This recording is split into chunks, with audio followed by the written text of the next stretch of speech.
안녕하세요. 저는 지금 로고스 학원 잠실관과 그다음에 방위관 그리고 로고스 스터디 카페 대표를 하고 있는 김재현이라고 합니다. 반갑습니다.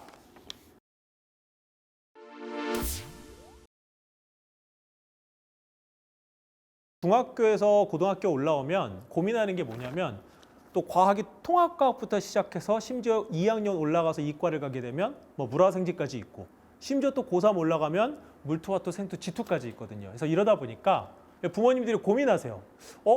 중학교 때 공부 좀 했는데 고1 과학은 어떻게 하지?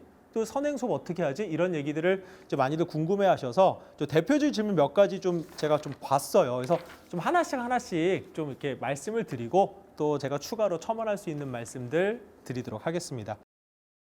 과학이라는 교과목이 다른 과목과 다르게 흔히 세칭 인식 자체가 좀 흔히 수학 또는 국어와 다르게는 흔히 세칭 사이드 과목으로 인지가 되어 있어요. 부정할 수는 없는데 중요한 포인트는 이겁니다. 우리가 알고 있는 이 과학 교과는 다른 과목과 다르게 조금만 준비를 해도 성적 향상도를 되게 높게 만들 수 있는, 그러니까 쉽게 얘기하면 꿀과목이 될 수도 있어요. 이 통합과학 전체 100%라고 했을 때 70%가 중등부 내용입니다. 그리고 30%가 고교 2학년 때 배우게 되는 원 시리즈 내용들이 내려와 있는 거거든요. 이게 통합과학이에요. 그리고 이 통합과학은 뭐 학교마다 약간 오차는 있겠지만 강동 송파권에서는 보통 4단입니다. 대단위죠. 높은 단위수예요. 그러니까 중요한 과목이라는 거죠. 이제 좀 있으면 중간고사, 기말고사 이어지잖아요. 최소한 1학기는 선행, 학기 중에 물리, 화학 등과 같은 선행 수업을 하지 마시고 우리 1학년 되는 친구들은 무조건 내신에 집중하시기 바랍니다. 첫 번째 시험을 잘 봐야 그 기세를 타고 올라가서 나중에 이제 쭉쭉쭉 올라가거든요. 그 기세를 타야 나 좀 할만한데 내신 이렇게 잘 챙겨갈 수 있겠는데 이 기세가 나오거든요. 더구나 단위수가 큰 과목이니까 이번에 이제 1학기 때는 집중을 해서 아예 내신에 몰입하시기 바랍니다. 그게 어쩌면 문이과 관계없이 기본적으로 통합과학을 바라보는 내신 대비 법이라고 할 수 있어요. 이 통합과학을 공부할 때는 사실 교과서가 달라도 국어처럼 뭐 지문이 다르거나 작품이 다르거나 이러진 않거든요. 내용이 똑같아요. 과학적인 지식이니까. 다만 이제 학교별로 출제되는 성향이 다를 수 있습니다. 그래서 공부할 때는 우리 학교의 내신이 어떤 식으로 출제되는지를 좀 파악을 하고 그거에 맞추어서 좀 해준다면 아무래도 좀 더 수월하게 그리고 좀 더 높은 점수 받을 수 있는 계기가 될 겁니다. 그래서 그런 정도로 말씀을 드릴 수 있을 것 같고요. 송파는 약간 독특해요. 그러니까 무슨 말이냐면 학교의 범주가, 그러니까 수준 범주가 넓게 돼 있습니다. 그러니까 이게 집약적으로 이렇게 모여 있는 학교 수준들이 아니라 요쯤. 이게 뭐 학교명을 실명을 거론하기는 어렵지만 계층이 넓어요. 그러면 이 학교들을 쉽게 얘기하면 이렇게 뭉뚱그려서 수업하기는 어렵겠죠. 성향이 다르다는 뜻이니까. 뭐 어떻게 성향이 나오냐, 학교별 성향이. 일단은 자사고 그룹이 있어요.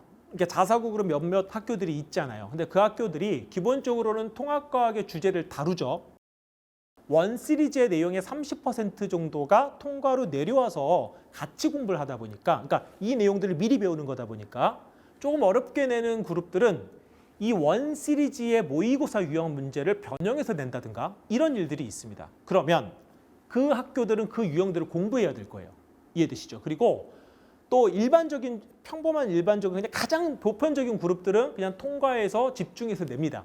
보편적인, 그러니까 일반적인 학교 그룹에서 좀 상세하게 나누면 이런 겁니다. 영동1고는 물리 파트가 좀 어렵게 나오다 보니 아이들이 만약에 영동1고 통합과학을 조금 더 이렇게 잘 보고 싶다라면 물리 파트를 집중해서 공부할 필요가 있겠죠.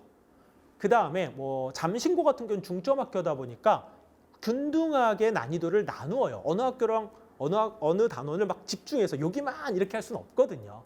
그런 특징이 좀 있고 이제 마지막으로는 유별나게 쉽게 내는 학교들이 있어요. 그러니까 이 학교들은 어떤 특징을 갖고 있냐면 저희가 이제 어떻게 표현하죠? 지엽적이다라고 표현을 해요. 이게 올바른 표현이 아닐 수는 있습니다. 그러니까 단순 유형, 단순하게 외워서 뭐 달달달 외워서 내는 문제들이 있죠. 저는 안 좋아하는데 그런 문제들도 많이 나옵니다. 그러면 어찌됐든 그 학교는 거기에 맞추어서 집중학습을 해야 되는 거니까 어렵게만 공부하는 것은 지양, 옳지 않습니다. 내가 선행을 통해서 나의 과학 지식을 미리 쌓아두는 거에 도움이 되지만 내신 1등급을 받기 위해선 디테일하게 공부하세요. 그러니까 쉽게 얘기하면 쉬운 문제를 간과하지 말고 단순 개념 문제도 꼼꼼하게 보시기를 권해드려요. 제한된 시간에는 문제를 푸는 거기 때문에 문제 트레이닝은 당연히 해야 되는 거고, 아까 질문하신 부분의 핵심 요지, 어렵게 공부하는 것이 1등급을 받는 것의 기본이 아니라 디테일하게 공부하는 부분들을 꼭 상기하셨으면 좋겠습니다. 이과든 문과든 학기 때 내신을 챙기시는데, 다만 이과 친구들은 여름방학 때 어떤 이런 전문 학원이라든가 도움을 받을 수 있는 곳에 가셔서 상세 분석을 받으십시오. 간단하게 말씀을 드리면 이과지망인데 여름방학 때는 한 4주에서 5주 텀이 나오거든요. 그때는 저희가 보통 말씀을 드릴 때 물리나 화학 등과 같은 조금 암기 기반이 아니라 이해 기반이 되는 이과 과목을 좀 미리 공부하라고 권합니다. 왜냐하면 그 중에서 이제 핵심 주제들이 있거든요. 물리는 역학이 어렵고요. 화학은 양적 관계라든가 화학 반응식이라든가 이런 특수 단원이 어렵거든요. 그 부분을 집중해서 공부하시는 게 좋아요. 어차피 다 외워도 아시잖아요. 뭐 단순하게 외운 것들 아이들 화학교시 다 까먹습니다. 그래서 단순 암기형 주제들보다는 이렇게 이해를 기반으로 하는 걸 한번 듣고 나중에 또 복습하면 되죠. 그래서 그 정도 하시는 게 도움이 된다. 다시 2학기가 되면 또 통합각 내신을 꼼꼼하게 준비하십시오. 그렇게 해도 제가 장담합니다. 절대 진도 늦지 않아요. 1학년 끝났을 때 상위권 진입하려면 원 다 끝내야지 수능도 만점 받는다는데요. 아닙니다. 이미 아시겠지만 뭐 수능 선택 과목에서 과탐 2 과목의 영역이 의미가 없어졌고, 사실상 그다음에 이제 원에도 중점이 되어 있고, 그다음에 고등학교 3학년 올라가서 내신 때도 2 과목은 ABC로 이렇게 나와 있잖아요. 흔히 세칭 얘기하는 이제 상대 평가를 하지 않으니까 복잡한 문제는 오늘 다 말씀을 못 드리지만 핵심은 이거다. 학기 때 내신을 준비해라. 이과 친구들은 여름방학 정도에는 핵심 단원 정도를 볼 수 있는 물리나 화학 등의 선행은 하면 도움이 된다. 단순 암기 주제를 그때부터 해서 막상 나중에 2학년 올라갔을 때 다 까먹고 또 봐야 되는 거는 굳이 안 해도 된다. 그때 맞춰서 해도 된다.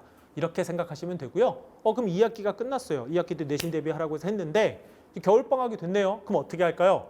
원 과목을 최소 2 과목에서 3 과목을 방학 때는 집중해서 공부하십시오. 학원의 도움을 받으시는 거 분명히 도움이 됩니다. 이 과학 과목의 특징은 도움을 받으면 성적이 오르고, 물론 혼자 하는 친구들도 있습니다만 혹시나 도움을 안 받으면 성적이 떨어질 수 있는 좀 격차도가 큰 과목이에요. 반대로 얘기하면 활용을 하면 성적을 빠르게 올릴 수 있는 꿀 과목이도 되니까, 제가 오늘 드린 말씀들이 일반론적인 얘기니까 그래도 이 일반론적 얘기들을 들으시고 디테일한 얘기들은 또 다양한 경로를 통해서 도움을 받으셨으면 좋겠습니다. 저는 여기까지 하겠습니다. 고맙습니다.